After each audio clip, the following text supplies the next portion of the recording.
السلام علیکم ورحمۃ اللہ وبرکاتہ۔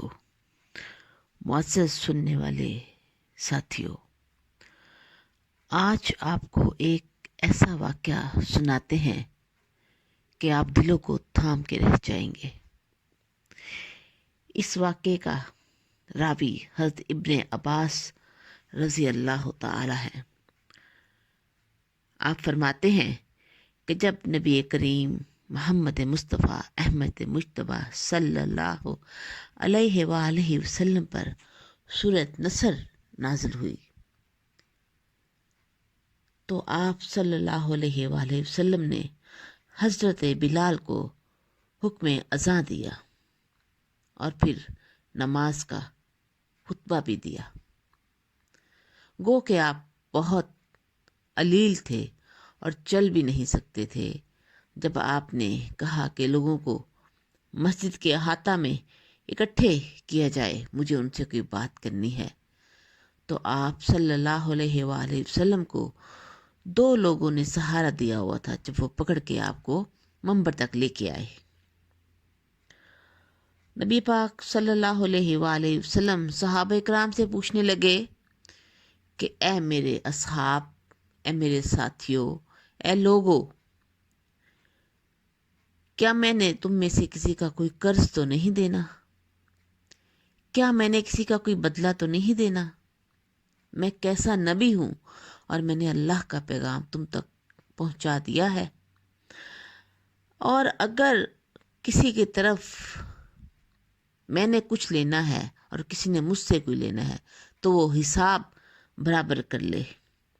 یہاں تک کہ لوگوں کو اللہ تبارک و تعالیٰ کی قسم دی کہ کوئی ہے اگر میری طرف سے کسی پر کوئی ظلم ہو یا زیادتی ہوئی ہو، وہ کھڑا ہو جائے اور مجھ سے بدلہ لے لے تاکہ میں اس کا حساب اس دنیا میں ہی ختم کر کے جاؤں۔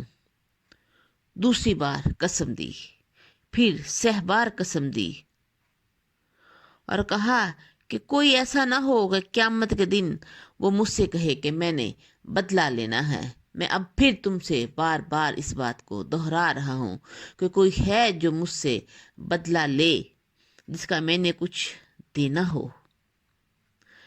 نبی کریم علیہ الصلوۃ والسلام کی ذات اقدس سے انصاف کا یہ بول بالا اٹھا اور سارے عرب و عجم پہ چھا گیا۔ سب سے پہلا جو حق تھا انصاف کا، وہ آپ صلی اللہ علیہ وسلم نے اپنی ذات اقدس کو پیش کیا لوگوں کے سامنے کہ آؤ اور مجھ سے بدلہ لے لو۔ جب آپ صلی اللہ علیہ وآلہ وسلم کے بارہا اصرار پر کوئی کھڑا نہ ہوا تو آپ صلی اللہ علیہ وسلم نے پھر اپنی بات کو دہرایا۔ تو اتنے میں ایک بوڑھا ضعیف شخص اٹھ کھڑا ہوا جس کا نام عکاشہ تھا۔ حضرت عکاشہ رضی اللہ تعالی وہ مسلمانوں کو چیرتا ہوا آگے بڑھا اور رسول اللہ صلی اللہ علیہ وآلہ وسلم تک پہنچا اور روبرو کھڑا ہو گیا اور کہنے لگا، فدا کا امی و ابی یا رسول اللہ صلی اللہ علیہ وآلہ وسلم، اگر آپ نے قسم نہ دی ہوتی، بار بار نہ کہا ہوتا تو میں کبھی بھی کھڑا نہ ہوتا۔ ایک غزوہ میں تھا، آپ صلی اللہ علیہ وآلہ وسلم کے ساتھ میں بھی شامل تھا، تو میری اونٹنی سفر واپسی پر آپ کی اونٹنی کے قریب آ گئی تو میں سواری سے اترا تاکہ آپ کے قدم مبارک کو بوسہ دے سکوں، مگر آپ صلی اللہ علیہ وآلہ وسلم کی چھڑی کا جو کونا تھا وہ میرے پہلو سے لگا۔ مجھے معلوم نہیں کہ وہ چھڑی آپ نے مجھے لگائی تھی یا انجانے میں ہی لگ گئی تھی یا وہ اونٹنی کو لگائی تھی، میں اس بات سے لا علم ہوں۔